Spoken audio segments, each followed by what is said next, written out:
الحمد للہ رب العالمین والصلاة والسلام علی سید الانبیاء والمرسلین وعلی آلہ واصحابہ وعلی کل من تبعہم بإحسان الی یوم الدین، اما بعد۔ بسم اللہ الرحمن الرحیم۔ سلسلہ درس عادت عبادت کیسے بنتی ہے، آج اس کا ہم سبق نمبر 15 پڑھ رہے ہیں۔ انسان کی روزمرہ کی زندگی میں یہ عادت ہے کہ کبھی وہ کسی کا مہمان بنتا ہے، کبھی وہ کسی کا میزبان بنتا ہے۔ ظاہر ہے مہمان بننے اور میزبان بننے میں اسے کچھ نہ کچھ اپنا کردار ادا کرنا پڑتا ہے۔ اگر وہ اپنی مرضی سے، اپنے طور طریقے سے، اپنی سمجھ سے ان دونوں کاموں کو انجام دے گا تو یہ ایک انسانی عادات میں سے ایک عادت ہوگی، اس پر کوئی اجر و ثواب نہیں ہوگا۔ ہاں، اگر ان دونوں ذمہ داریوں کو پورا کرتے وقت اسلام کی تعلیمات کا خیال رکھے گا تو ہمارے دین اسلام نے ایسی تعلیمات دی ہیں کہ جن کا خیال رکھنے سے آدمی کی یہ عادت صرف عادت نہیں رہتی بلکہ عبادت بن جاتی ہے۔ اس مہمانی کے آداب کے دو حصے ہیں۔ ایک وہ آداب ہیں جن کا تعلق میزبان سے ہے، دوسرے وہ آداب ہیں جن کا تعلق مہمان سے ہے۔ تو جب آدمی میزبان بنے تو میزبانی کے جو آداب ہیں ان کا خیال رکھے، جب مہمان بنے تو مہمان کا جو طور طریقہ ہے، جو اس کے آداب ہیں ان کا خیال رکھے، تو انشاءاللہ اس کا یہ عمل صرف ایک دنیا داری اور عادت نہیں رہے گی، عبادت بن جائے گی۔ اس میں سب سے پہلے یہ ہے میزبان سے متعلق آداب کہ جب بھی کوئی مہمان آئے تو آدمی اس کا پرجوش اور محبت و احترام کے ساتھ استقبال کرے، جیسے اس مہمان کے شایان شان ہے۔ یہ ہمیں تعلیم ملتی ہے جناب رسول اللہ صلی اللہ علیہ وسلم کے عمل سے کہ آپ کے پاس جب بھی کوئی مہمان آتا تو آپ اس کا بہت اچھے طریقے سے استقبال کرتے۔ بخاری شریف کی روایت ہے کہ آپ صلی اللہ علیہ وسلم کی بیٹی حضرت فاطمہ رضی اللہ عنہا بھی تشریف لاتی تو آپ کھڑے ہو جاتے اور زبان اقدس پہ یہ الفاظ ہوتے، مرحبا بابنتی، کہ اے میری بیٹی مرحبا، میں آپ کو خوش آمدید کہتا ہوں، جیسے ہم اپنی زبان میں کہہ سکتے ہیں۔ پنجابی میں کہتے ہیں بسم اللہ، جی آیا ہم۔ تو بہرحال اس کے اچھے طریقے سے استقبال کیا گیا۔ یہ سب سے پہلا میزبان سے متعلق ادب۔ دوسرا یہ ہے کہ مہمان نوازی کو اپنے اوپر بوجھ نہ سمجھے اور اپنے لیے تنگی محسوس نہ کرے، بلکہ یہ سمجھے کہ یہ شریعت نے میزبانی مہمان کا حق قرار دیا ہے اور میں اس حق کو ادا کرنے جا رہا ہوں، یہ اس کی ذمہ داری ہے۔ بخاری شریف کی روایت ہے، نبی اکرم صلی اللہ علیہ وسلم نے ارشاد فرمایا کہ ان للزورک علیک حق، کہ جیسے اور بہت سارے حقوق آپ پر لازم ہیں، اسی طرح آپ کی زیارت کرنے والے آپ کے مہمان کے بھی آپ پر حق ہے۔ تو یہ ایک شریعت نے مقرر کیا ہے مہمان نوازی کا حق، اور اس لیے میزبان کو یہ حق سمجھ کر ادا کرنا چاہیے۔ اسی طرح تیسرا ادب یہ ہے کہ آدمی جو میزبان ہے وہ کوشش یہ کرے کہ مہمانوں کی مہمان نوازی خود اپنے ہاتھوں سے کرے۔ خادم موجود ہیں، خدمتگار موجود ہیں، لیکن زیادہ بہتر یہ ہے، مہمان نوازی کے لیے یہ میزبان پر حق بنتا ہے، اس کے لیے ادب ہے کہ وہ خود اپنے اپنے آپ کو خدمت میں مصروف رکھیں۔ اس کی دلیل ہمیں اور اس کا طریقہ ہمیں ملتا ہے حضرت ابراہیم علیہ السلام کے واقعے سے، کہ جب ان کے پاس فرشتے تشریف لائے انسانی شکل میں، تو انہوں نے محسوس کیا کہ یہ میرے مہمان ہیں، تو فوراً سلام دعا کے بعد گھر چلے گئے، خود بچھڑا ذبح کیا، خود اس کا گوشت بنایا، خود اسے بھونا، اور اللہ تعالیٰ ارشاد فرماتے ہیں کہ فوراً فجاء، یہ جو عربی زبان میں فا آتا ہے نا، یہ تعقیب مال وصل کے لیے، یعنی دیر نہیں لگائی، جتنا جلدی ہو سکا خود بھنا ہوا گوشت ان کے سامنے لا کر پیش کر دیا۔ تو یہ اپنے آپ کو خود خدمت میں مصروف کرنا، یہ میزبان کا ادب ہے۔ اسی طرح مہمان کے لیے جو میزبان پر حق بنتا ہے وہ یہ ہے کہ وہ آدمی یہ نہ سوچے کہ مہمان آ گئے ہے تو میں نے اب بہت زیادہ اپنی طاقت سے بھی زیادہ خرچ کرنا ہے، نہیں، جتنا اس کی وسعت میں ہے، جتنی اس کی وسعت ہے، جتنی اس کی طاقت ہے،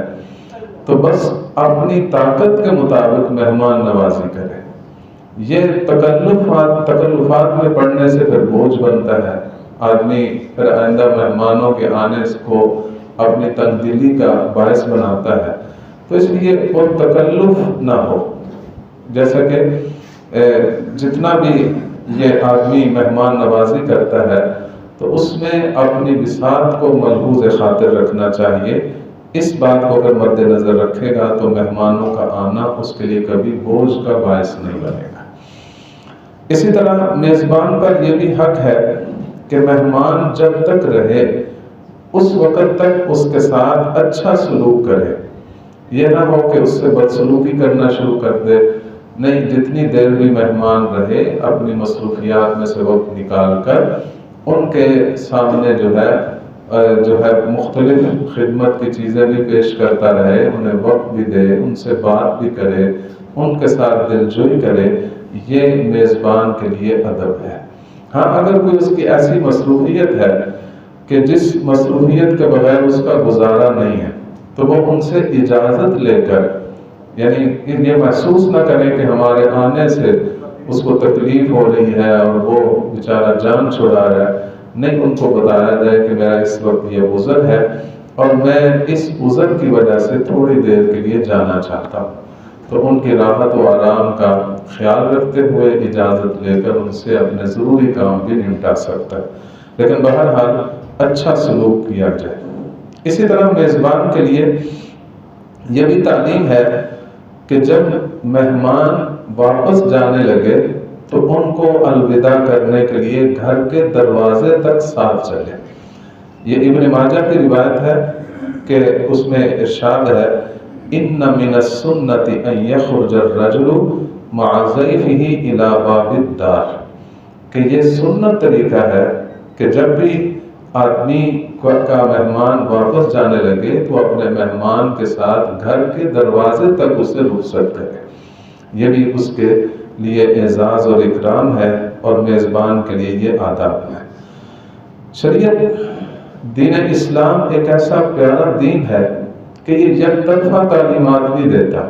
کہ ایک بندے کو تعلیمات دے دے کہ تم نے ایسا کرنا ہے اور دوسرے کو آزاد چھوڑ دے۔ جہاں بھی آپ دیکھیں گے اس کی تعلیمات، دین اسلام کی تعلیمات دو طرفہ ہوتی ہیں کہ تم نے ایسے کرنا ہے اور تم نے ایسے کرنا ہے۔ تو جہاں میزبان کو تعلیمات دی گئی ہیں وہاں مہمان کو بھی تعلیمات دی گئی ہے۔ تو مہمان کے لیے جو تعلیم ہے اس میں یہ ہے کہ میزبان اگر کوئی کھانے کی، کوئی پینے کی چیز مہیا کرتا ہے، کوئی دعوت دیتا ہے، تو اس دعوت کو قبول کرنا۔ نبی اکرم صلی اللہ علیہ وسلم کا ارشاد ہے، مسلم شریف کی روایت ہے کہ حضور اقدس صلی اللہ علیہ وسلم نے فرمایا، حق المسلم علی المسلم ست، ایک مسلمان کے دوسرے مسلمان پر 6 حق ہیں۔ ان حقوق کو بیان کرتے کرتے ایک یہ حق بھی بیان فرمایا کہ وَإِذَا دَعَاكَ فَأَجِبْهُ، جب وہ آپ کی دعوت کرے، آپ کو کوئی کھانے پینے کی چیز مہیا کرے تو اس کو قبول کرنا یہ مہمان کے اوپر حق بنتا ہے، شریعت نے اس کے اوپر یہ حق لازم کر دیا ہے۔ اسی طرح دوسرا مہمان کے لیے ادب یہ ہے کہ جتنے بھی اجازت لینے کے اور ملاقات کے آداب ہیں ان کو ملحوظ رکھیں، وہ الگ سے، ویسے اس کا ہم سبق بھی انشاءاللہ پڑھیں گے کہ اجازت لینے کا کیا طریقہ ہے، ملاقات کرنے کا کیا طریقہ ہے، تو اس کے جتنے بھی آداب ہیں، مثلا سلام سے ابتدا ہونی چاہیے، اور کسی کے گھر میں جائیں تو بالکل کواڑ کے سامنے نہیں کھڑا ہونا چاہیے، دستک پورے جو ہے آہستہ آواز سے، آہستہ طریقے سے دیا جائے، زور سے نہ دروازہ بجایا جائے کہ اندر والا پریشان ہو جائے۔ تو اسی طرح ملاقات کو کرتے وقت تبسم کے ساتھ ملاقات کرنا، اور آدمی مسکرا کر ملے تو یہ بھی ملاقات کے آداب میں سے ایک ادب ہے۔ ان سارے آداب کو ملحوظ خاطر رکھنا۔ مہمان کے لیے یہ بھی ادب ہے کہ کھانے پینے کو اگر کوئی چیز مہیا کی جائے تو کھانے پینے کے جو ہم آداب پڑھ چکے ہیں ان سارے آداب کو ملحوظ خاطر رکھیں۔ اسی طرح میزبان پر بوجھ نہ بنے، یعنی طرح طرح کے مطالبے نہ کرے کہ مجھے فلاں چیز چاہیے، فلاں چیز چاہیے، اور اس پر گویا کہ بوجھ بن جائے، ایسا نہ ہو۔ بس وہ اپنی مرضی سے جو چیزیں مہیا کر رہا ہے، اپنی بساط سے، اپنی طاقت کے مطابق جو راحت و آرام سے مہیا کر رہا ہے اس پہ راضی رہے، اس پر بوجھ نہ بنے۔ اور اسی طرح میزبان کے گھر میں کسی قسم کا نقصان نہ کرے، نہ خود کرے نہ بچوں کو ایسے مطلق العنان چھوڑ دے کہ جہاں چاہیں جو چاہیں چیز اٹھائیں پھینکیں، ایسا نہ ہو، بلکہ ان کو پہلے سے سکھا کر جائے کہ ہم نے مہمان جانا ہے تو میزبان کے گھر کی کسی چیز کو نقصان نہیں پہنچانا۔ اسی طرح یہ بھی آداب میں سے ایک ادب ہے کہ مہمان نوازی پر آدمی جو ہے اس میزبان کا شکریہ ادا کرے۔ نبی اکرم صلی اللہ علیہ وسلم کا ارشاد ہے، من لم یشکر الناس لم یشکر اللہ، جو لوگوں کا شکریہ ادا نہیں کرتا وہ حقیقت میں اللہ کا بھی شکر گزار بندہ نہیں بن سکتا۔ تو اس لیے جو آپ کے ساتھ احسان کرتا ہے، آپ کی دعوت کرتا ہے، آپ کی مہمان نوازی کر رہا ہے، تو اس کا شکریہ ادا کرتے وقت وہاں سے رخصت ہو۔ اب آپ خود دیکھیں، اگر ہم ان سارے آداب کا خیال رکھیں گے، میزبان کے لیے بھی وہ عبادت ہے، سارا جتنی بھی میزبانی کرے گا، مہمان کے لیے بھی یہ سارا عمل عبادت بن جائے گا، اور دونوں کے تعلقات کو خوشگوار بنائے گا۔ اور اگر ہم اپنی مرضی سے، اپنے طور طریقے سے کریں گے تو وہ ایک عادت رہے گی اور اس میں عبادت کا کوئی پہلو نہیں ہوگا۔ اس لیے ہمیں ہر عمل میں اس بات کی کوشش کرنی چاہیے کہ ہم ہر عمل کو سنت طریقے پر پورا کریں تاکہ ہماری ہر عادت، ہر عمل عبادت بن جائے۔ اللہ تعالیٰ ہم سب کو عمل کی توفیق عطا فرمائے۔